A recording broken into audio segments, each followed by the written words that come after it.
আসসালামু আলাইকুম গাইস, চলে আসছি দেখো কি নিয়ে, কাঁকড়া নিয়ে।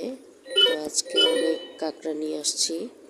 তো এই কাঁকড়াগুলো আমি আগে ভালো করে কুটে তারপরে গরম পানি দিয়ে সিদ্ধ করে নিয়েছি। দেখো কালারটা কত সুন্দর আসছে। তো এরপরে কিছুটা রান্না করব আর কিছুটা ফ্রিজে রাখবো। যেটা রান্না করব সেটা এই যে দেখো কত সুন্দর লাগতেছে কালার। রান্না আমার হয়ে গেছে, আমি আগেই রান্না করেছি। তো এই ভিডিওটা আমি আসলে করতে পারিনি কাজের জন্য। তো দেখো গাইস কত সুন্দর লাগতেছে।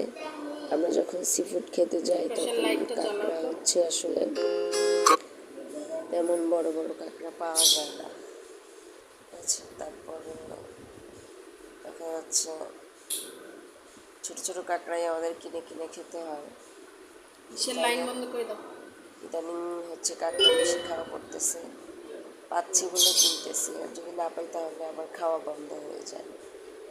যাই হোক গাইস, দেখো কত সুন্দর লাগতেছে। আর যারা যারা কাঁকড়া খাও, কাঁকড়া লাভার, তারা একটু আমাকে কমেন্টে জানাও যে আমার কাঁকড়া ভুনাটা কেমন হয়েছে, কালারটা কেমন আসছে। দেখো